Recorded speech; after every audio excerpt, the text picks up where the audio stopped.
Hello friend, कैसे हो आप सभी। तो हम अपनी नेक्स्ट वीडियो के साथ आपसे सेल साइकिल या सेल बायोलॉजी के अंदर हम अगेन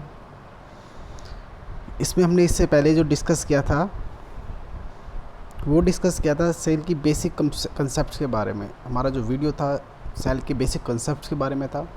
अब बात करते हैं सेल ऑर्गेनेल्स के बारे में।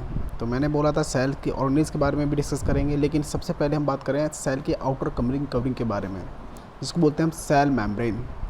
ठीक है, सेल मेम्ब्रेन या फिर कह दें हम दैट इज सेल मेम्ब्रेन या फिर प्लाज्मा मेम्ब्रेन भी कह देते हैं इसको। ठीक है, तो सेल मेम्ब्रेन के बारे में हम थोड़ा डीपली भी पढ़ेंगे, थोड़ा बेसिक भी करेंगे इसमें। ठीक है, तो आज हमारा जो टॉपिक होगा इस वीडियो पे हम सेल मेम्ब्रेन को कम्प्लीटली डिस्कस करेंगे। तो now let's start to discuss the cell membrane without wasting our time. ठीक है, ठीक है, तो देख लेते हैं, स्टार्टिंग करते हैं इसकी। सबसे पहले बात करते हैं सेल मेम्ब्रेन क्या है। नॉर्मली हमारे मैंने यहाँ रिप्रेजेंटेशन दिया हुआ एक स्ट्रक्चर शो आउट हो रही है यहाँ पे। ये कंप्लीट हमारा एक माइक्रो ऑर्गेनिज्म है। तो इसमें जो आउटर कवरिंग है that is the outer covering of this organism that is called cell membrane. ठीक है, इससे पहले हमने डिस्कस भी किया था प्लांट एंड एनिमल में main important difference between plant and animal. Plant cell is covered by the cell wall and animal membrane covered by the cell membrane। ठीक है, तो एनिमल के अंदर जो आउटर कवरिंग होती है वो सेल मेम्ब्रेन होती है, जिसको हम प्लाज्मा मेम्ब्रेन भी कह देते हैं। और जो प्लांट के अंदर जो आउटर कवरिंग होती है वो होती है सेल वॉल। ठीक है, that is the cell membrane is flexible. कैसी होती है? फ्लेक्सिबल होती है, फ्लेक्सिबल। ठीक है, and that is found mostly in unicellular organism. ये ज़्यादातर यूनिसेलुलर के अंदर मिलेगी। And they have to movement of the organism. And ये किस में हेल्प करेगी? ये मूवमेंट ऑफ ऑर्गेनिज्म में हेल्प करती है सेल मेम्ब्रेन। ठीक है, तो सेल मेम्ब्रेन के बारे में जो बेसिक चीज़ें हम थोड़ी कंसेप्चुअली क्लियर करते चलेंगे। That is a flexible membrane allow and they are allowed in the unicellular organism to move from one place to another place. ठीक है, उनके अंदर कोई यूनिसेलुलर ऑर्गेनिज्म के अंदर just like amoeba, paramecium, euglena, they do not have any organ for the movement, so their membrane is responsible for the movement of such type of organisms from one place to another place. ठीक है, that is cell membrane. okay okay now discuss what is the cell membrane. Cell membrane is also called plasma membrane या plasma lemma. ठीक है, इसको हम plasma membrane भी कह देते हैं या कह सकते हैं प्लाज्मा लेमा। ठीक है, दैट इज़ बायोलॉजिकल मेम्ब्रेन। ठीक है, they have to separate out the cell from interior and outside environment या कह सकते हैं एक्सटर्नल एनवायरनमेंट। ठीक है, इसका काम क्या होता है? ये सेल को interior and outside the environment से क्या करेगी? सेपरेट रखेगी। ठीक है, मीन्स आउटसाइड द एनवायरनमेंट से प्रोटेक्ट करने का काम हमारी बायोलॉजिकल मेम्ब्रेन करती है, that is called plasma membrane. According to the on the basis of microscopic structure, they are thin sections and they represent just like a triple layers structure। इसकी जो structures होगी वो ट्रिपल लेयर स्ट्रक्चर नज़र आती है जब हम इसको क्या देखते हैं? माइक्रोस्कोप से देखते हैं। और इसकी थिकनेस की बात करें तो थिकनेस इसकी अप्रॉक्स होती है 7.5 टू 10 नैनोमीटर। ठीक है, इसकी थिकनेस की बात करें तो इस जो मेम्ब्रेन है इसकी जो मोटाई है वो है 7.5 टू 10 नैनोमीटर। ठीक है, नाउ फर्स्टली प्लाज्मा मेम्ब्रेन। सबसे पहले जो plasma membrane that is cell membrane, इसकी जो डिस्कवरी की थी या इसकी जो टर्म दी थी प्लाज्मा मेम्ब्रेन या सेल मेम्ब्रेन, वो दो साइंटिस्टों ने मिलकर दी थी जिसका नाम है नेगली एंड कार्मर। ठीक है, नेगली एंड कार्मर दो साइंटिस्ट हैं। इन्होंने किसकी टर्म्स दी थी? सेल मेम्ब्रेन की टर्म्स इसने दी थी। और प्लाज्मा लेमा की जो टर्म्स दी थी वो दी थी प्लॉव ने। ठीक है, प्लॉव। तो याद रखना, सेल मेम्ब्रेन की टर्म दी थी नेगली एंड कार्मर ने इन 1855 के अंदर, 1855 के अंदर। ठीक है, एंड प्लाज्मा लीमा के जो टर्म्स दी वो दी थी प्लाव ने, JQ प्लाव, जिन्हें 1931 में 1931 के अंदर ये दी थी, काफ़ी समय बाद इसने ये इसकी जो टर्म्स दी थी। Clear? Okay, that is the basic points and basic discoveries of the plasma membrane. Okay, now we will be discussed, sorry, take me one second. Now the discuss the component of plasma membrane. Cell membrane में कौन कौन से component होते हैं? Cell membrane is composed 4 important components. बहुत important point है भाई, components of the plasma membrane. कई बार, काफ़ी बार नीट एग्ज़ाम में इस तरह के क्वेश्चन आ चुके हैं। What is the component of the plasma membrane? क्या क्या कंपोनेंट होते हैं? याद रखना, phospholipid, that is first important component of the plasma membrane, that is called phospholipid and that is bilayer. ठीक है, प्लाज्मा मेम्ब्रेन की यदि हम स्ट्रक्चर की डीपली स्टडी करेंगे, आगे करेंगे, लेकिन उसमें इतना होता है, इतना क्लियर होना चाहिए कि जो प्लाज्मा मेम्ब्रेन होती है वो that is bilayer structures which formed by the phospholipid and they have some important molecules of cholesterol, some molecules of protein and some molecule of glycocalyx. Overall plasma membrane is composed of 4 important molecules. First is phospholipids, second is cholesterol, third is protein and fourth is glycocalyx. Now we will be discuss about the basic important component present in the plasma membrane. ठीक है, तो इसमें जो plasma membrane के जो important components नज़र आ रहे हैं वो देख लेते हैं। Phospholipids, phospholipids form by layer of the plasma membrane. By layers की बात करें तो कुछ इस तरह की लेयर्स होती है, देखो यहाँ पे एक बार, that is bilayer structure. One second, अभी मैं एक बार स्ट्रक्चर रिप्रेजेंट कर देता हूँ इसमें। तो by layer just like A structure,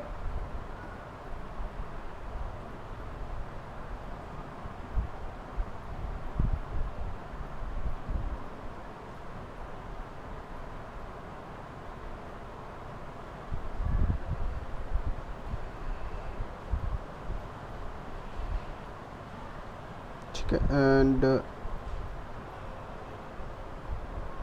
that is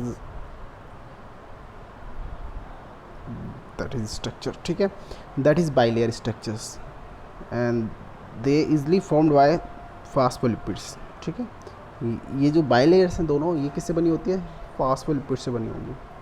उसके बाद इन मेम्ब्रेन के बीच में cholesterol molecules also present, that is the cholesterol molecules, that is the cholesterol molecules, that is the cholesterol molecules. These molecules present inside the phospholipid layers. Some protein molecules also present. Protein molecules have the nature that is fluid nature. Protein molecule का nature जो कैसा होता है membrane के अंदर, fluid nature होता है, because they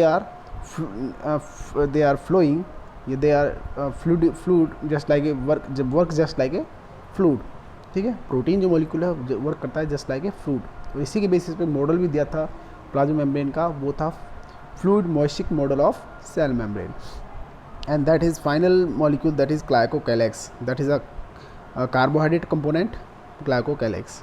तो मोस्ट इंपॉर्टेंट जो कंपोनेंट्स प्रेजेंट हैं प्लाज्मा मेम्ब्रेन के अंदर वो याद रखना, 4 इंपॉर्टेंट कंपोनेंट्स प्रेजेंट है प्लाज्मा मेम्ब्रेन के अंदर। First is phospholipids, again rewind करा देता हूँ, कंपोनेंट याद रखना कहाँ प्रेजेंट होते हैं वो भी इस मेम्ब्रेन में क्लियरली इंडिकेट है। Phospholipids first molecule, cholesterol second molecule, protein third molecules and glycocalyx fourth molecule. Major portion of the plasma membrane is composed of phospholipids. ठीक है, जो कम्प्लीटली जो प्लाज्मा मेम्ब्रेन बनी होती है वो फास्फोलिपिड से बनी होती है, क्योंकि इसमें 2 मॉलिक्यूल्स होते हैं and one molecule of phospholipid had 2 parts, one is head and second is tail part. One is head and second is tail part, that part is called head, इसको head कहते हैं, and that is tail part.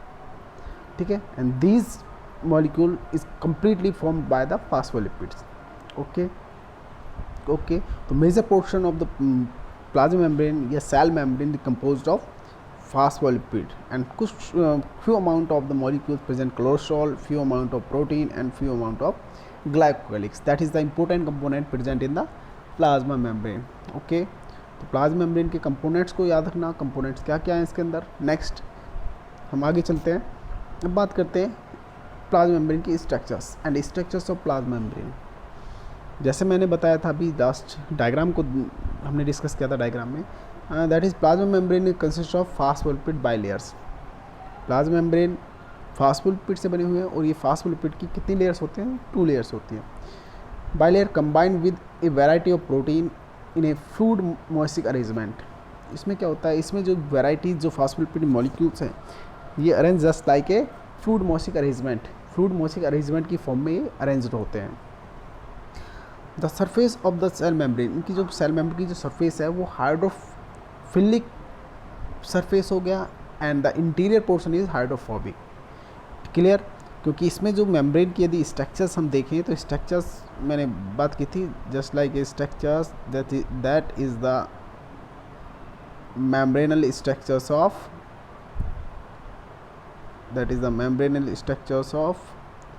plasma membrane, that is the plasma membrane structures, and that surface is called hydrophilic region, and that is region is called hydrophobic region। ठीक है।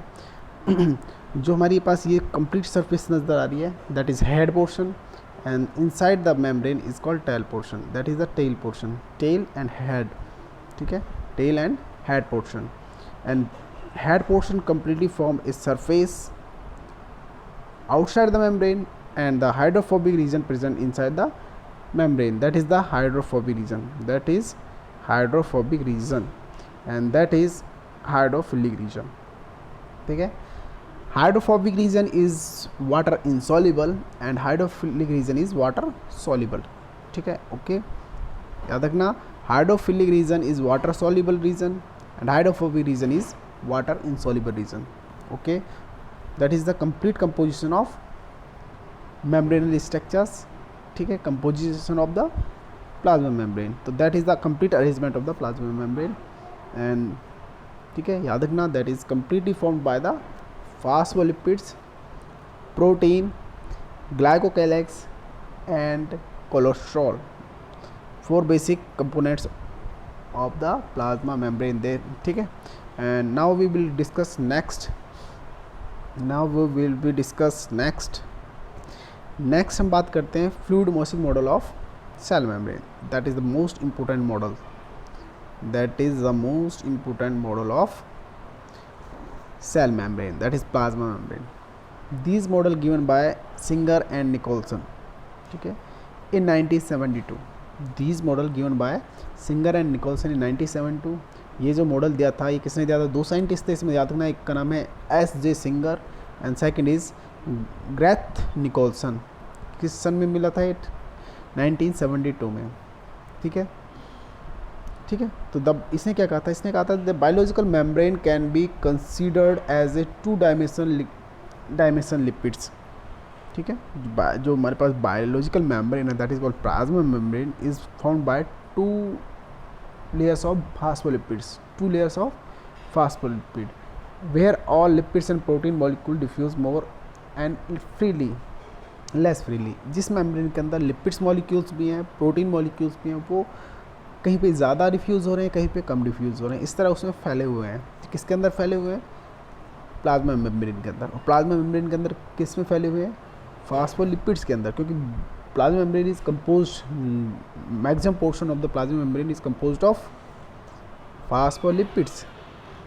Okay, and the protein and lipids are diffuse more and less freely. ठीक है, क्योंकि ये इस तरह के diffuse हो रहे हैं जैसे कि वाटर मॉलिक्यूल डिफ्यूज़ होते हैं, इस तरह के लिपिड्स और प्रोटीन उसमें क्या होते हैं? डिफ्यूज़ हो जाते हैं। ठीक है, फ्लूइड नेचर शो करते हैं किसके अंदर? प्लाज्मा मेम्ब्रेन के अंदर। तो so it is also called fluid nature. ठीक है, इसलिए हम इसको कहते हैं फ्लूइड नेचर कहते हैं, और इसी के बेसिस पे इसको नाम दिया गया था फ्लूइड मॉइस्टिक मॉडल। ठीक है, क्लियर? तो याद रखना, फ्लूइड मॉइस्टिक मॉडल इसको क्यों दिया गया है, क्यों नाम दिया गया है? रीज़न इसका क्लियर है, रीज़न इसका यही है क्योंकि इसमें जो लिपिड्स एंड प्रोटीन मॉलिक्यूल्स होते हैं वो फ्लूइडी नेचर शो करते हैं। Clear? Singer studies phospholipid bilayer. ठीक है, इसमें किसके बारे में स्टडी की? फास्फोलिपिड्स बाइलेयर के बारे में बताया and found that they can form fat and surface on the water. और इसने स्टडी करने के बाद ये बताया कि जो फास्फोलिपिड्स बाइलेयर्स होती हैं ये एक वाटर की सरफेस पे क्या कहते हैं? फ्लैटेंड सरफेस बना लेती हैं। ठीक है, क्लियर, एक फ्लैट एंड सरफेस बना लेते हैं। जो फ्लैट एंड सरफेस है जिसमें क्या होता है, जिसमें कोई भी प्रोटीन कोट की ज़रूरत नहीं होती, क्योंकि यही लिपिड्स फॉस्फोलिपिड एक प्रोटीन सरफेस बना लेगी, जिसकी वजह से वाटर के ऊपर, जिससे वाटर उनके अंदर फ्लो नहीं कर पाएगा। एज ए रिज़ल्ट उन्हें कोई भी प्रोटीन कोट की ज़रूरत नहीं पड़ती है। Clear, it occur in the form of globular protein. ठीक है, ये किस तरह की फॉर्म बना लेते हैं, just like a globular protein. Globular protein कैसी प्रोटीन होती है, globular protein is the complex protein, that is the globular protein.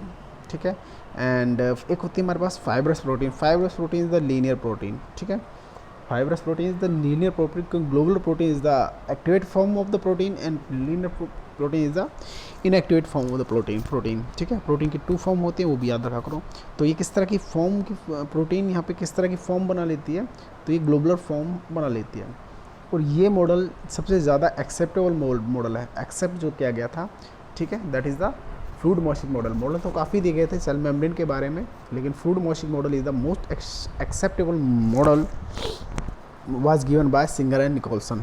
तो यहाँ पे साइंटिस्ट के नाम से बहुत ज़्यादा पूछा जाता है, सिंगर एंड निकोलसन, या तुमसे सीधा पूछेंगे fluid mosaic model of cell membrane given by, तो सिंगर एंड निकोलसन इन 1972, याद रखना। क्लियर, इन्होंने क्या बताया इसके बारे में, सिंपल सा है, ज़्यादा कुछ नहीं बताया। सिंपल सा क्या बताया था कि जो हमारे पास सेल मेम्ब्रेन है वो फास्फोलिपिड से बनी हुई है, और वो इस तरह अरेंज हैं कि कम्प्लीटली सरफेस बना लेती है ऑन वाटर। इसमें प्रोटीन और लिपिड्स फ्लूइड नेचर शो करते हैं, जिसकी वजह से वो फ्लूइड नेचर और मॉडल कहा जाता है। ओके, अब देखते हैं यहाँ पे कुछ स्ट्रक्चर्स। ठीक है, फ्लूइड मॉशिंग मॉडल की स्ट्रक्चर्स देख लेते हैं। यदि हम इसका टीएस सेक्शन देखते हैं, यदि सिंपल सा हम फ्रैक्चर करके देखते हैं, तो हमारे पास 2 लेयर नज़र आती हैं। एक लेयर हमारी ये है, that is 1 layer, and second is that is second layer. Clear, 2 layers नज़र आ रही है यहाँ पे। ठीक है, क्योंकि that is the half layer. Half means 1 molecule of phospholipids. ठीक है, that is 1 molecule of phospholipids, and that is second molecule of phospholipids, that is second layers of phospholipids. ठीक है, तो अब इसमें बात करते हैं इस मॉलिक्यूल में जो अरेंजमेंट होती है, completely arrangement of the 4 important molecules. 4 important molecules means phospholipids, glycocalyx, protein, and final is cholesterol. ठीक है, इंपॉर्टेंट पॉइंट देखते हैं। First important point, carbohydrate group, that is glycoprotein. इसके अंदर ग्लाइकोप्रोटीन्स प्रेजेंट होती हैं। कार्बोहाइड्रेट को हम ग्लाइकोप्रोटीन कह देते हैं, जिसको हम ग्लाइकोकैलेक्स के नाम से भी हमने पढ़ा हुआ है पीछे। That is complete structures of glycoprotein. Glycoprotein are present. ठीक है, उसके साथ carbohydrate group of glycolipids, that is the glycolipids also present. ठीक है, that is the extra surface membrane, extra cellular surface membrane, क्योंकि ये सीधी बाहर की सरफेस है, और ये क्या बनाती है, ऑन द वाटर के ऊपर एक फ्लैटेंड सरफेस बनाने का काम करते हैं। That is a flattened structures. Okay, and that portion is that important portion, that portion is called integral protein. को क्या नाम देते हैं हम, integral protein. Clear, that is the intracellular space, ये अंदर का स्पेस प्रेजेंट है। ठीक है, तो यहाँ पे हमारे पास ज़्यादा जो पॉइंट है इसमें, बस ये जो स्ट्रक्चर मैंने रिप्रेजेंट किया, इसलिए रिप्रेजेंट किया कि हम जो कंपोजिशन ऑफ सेल मेम्ब्रेन है वो उसमें कम्प्लीटली हमें डिस्कस हो जाए कि हमारी जो मेम्ब्रेन है किस तरह बनी होती है। ओके, तो अगेन देख लेना, that is peripheral protein. Peripheral protein बोलते हैं जो बाहर की तरफ जो प्रोटीन होगी, क्योंकि मेम्ब्रेन से आउटसाइड द मेम्ब्रेन है, that is peripheral membrane protein कह सकते हो। एक होती है हमारे पास इंटीग्रल प्रोटीन। इंटीग्रल प्रोटीन जो होती है सेल के मेम्ब्रेन के अंदर तक जो इंसर्ट हो चुके हैं, मीन्स जो पास आउट हो गई सेल मेम्ब्रेन के अंदर तक जो प्रेजेंट है, that is called integral protein. तो इसमें membrane outside the protein outside the membrane भी हो सकती है और इनसाइड द मेम्ब्रेन हो सकती है। आउटसाइड द मेम्ब्रेन को बोलते हैं peripheral, and inside the membrane protein है उसको बोलते हैं इंटीग्रल प्रोटीन। साथ में हमने बोला था कि इसमें हमारे पास कार्बोहाइड्रेट के ग्रुप्स प्रेजेंट होंगे, ग्लाइकोप्रोटीन बोलते हैं उसको, और लिपिड्स के भी ग्रुप होंगे, दैट इज़ कॉल्ड ग्लाइकोलिपिड्स कह देते हैं। ठीक है, clear, and that is also called bilayer, bilipid layer बोल देते हैं, क्योंकि इसमें 2 लेयर हैं, layer number 1 and layer number 2, that is bilayer membrane. Okay, that is the complete model of fluid mosaic model of fluid mosaic model of plasma membrane. Now we will discuss the function of the plasma membrane. Plasma membrane के function क्या है, ठीक है। हमने अभी तक बात की है प्लाज्मा मेम्ब्रेन है क्या, what is the plasma membrane, इसके बारे में हम डिस्कस कर चुके हैं। इसमें composition of plasma membrane discuss कर चुके हैं, ठीक है, ठीक है। फ्लूइडोमोसिक मॉडल ऑफ प्लाज्मा मेम्ब्रेन इसमें डिस्कस कर चुके हैं। अब हम डिस्कस करेंगे what is the function of plasma membrane. Plasma membrane के काम फंक्शन क्या है, इंपॉर्टेंट फंक्शन है, सारे ध्यान रखना। पहला function keep a cell intact, ठीक है। सेल को इंटैक्ट रखने के लिए, इंटैक्ट का मतलब होता है एक शेप मेंटेन करने के लिए। सेल इंटैक्ट का मतलब है एक शेप मेंटेन करने के लिए जो काम होता है, सेल की जो शेप मेंटेन रहती है, that is the important function of plasma membrane, that is cell membrane. Second point, protective barrier, ठीक है। Cell membrane help work as a protective barrier. They protect the cell from the external environmental conditions and they also protect cell from the some harmful pathogens like bacteria, virus, etc. ठीक है, that is the protective barrier. They regulate transport in and out of the cell, ठीक है। Plasma membrane सेलेक्टिवल membrane कह देते हैं इसको। Selective membrane means they transfer in and out of the cells with selective material, ठीक है। They do not transport all the material inside and outside the cell, but they transfer only selectable material inside the cell and outside the cell. They help to regulation of transport, ठीक है। तो इसका काम क्या होगा, they help in regulation of transport of the material को transport करने का काम करेंगे। इसके बाद बात करते हैं फोर्थ पॉइंट। फोर्थ क्या है, they help to transport या passes of the lipid soluble molecules, ठीक है, लेकिन स्मॉल मॉलिक्यूल, ठीक है। They help to transport of small lipid molecules like oxygen, carbon dioxide can easily pass through the membrane. Membrane के through ये क्या करेगी, ऑक्सीजन को पास करेगी, कार्बन डाइऑक्साइड को रिलीज कर देगी। ये जो एक्सचेंज ऑफ गैसेज है वो इसी मेम्ब्रेन के थ्रू होगा सेल के अंदर, ठीक है, okay. Next, what is next function, water can freely cross the membrane, ठीक है। That is the water permeability membrane है। They easily transport the water through the membrane, cross the membrane. ये cross the membrane हम water इसके through, इस membrane के through transport हो सकता है, ट्रांसपोर्ट हो जाता है वाटर, इसलिए इजिली क्रॉस कर जाता है मेम्ब्रेन को। क्लियर। तो ये 5 पॉइंट्स हमारे पास, 5 फंक्शंस है किसके। अभी हमारे कुछ और फंक्शंस बचे हुए हैं, एक बार दोबारा पहले इनको रिवाइंड करा देते हैं। First, they maintain the shape of the cell. Cell intact का मतलब यहाँ पे कह सकते हो shape of the cell, shape of cell. They have to maintain shape of the cell, cell को शेप प्रोवाइड करेगी। दूसरा पॉइंट है दे हेल्प इन प्रोटेक्शन, ठीक है। Protection means external environment conditions and the biological agent like bacteria, virus and other pathogens, ठीक है, उनसे protect का काम करेगी। They help to transport material in and out of the cell, ठीक है। मटेरियल को इनसाइड और आउटसाइड ऑफ द सेल में हेल्प करेगी ट्रांसपोर्ट करने के लिए। They have to transport lipids and lipid soluble molecules, small size lipid soluble molecules को ट्रांसपोर्ट में हेल्प करेगी। जैसे हमारे पास ऑक्सीजन हो गया, कार्बन डाइऑक्साइड हो गया, they easily transport, easily pass into the cell. Water they help to transport of water को भी ये क्या कर सकते हैं, मेम्ब्रेन इजिली ट्रांसपोर्ट कर सकती है।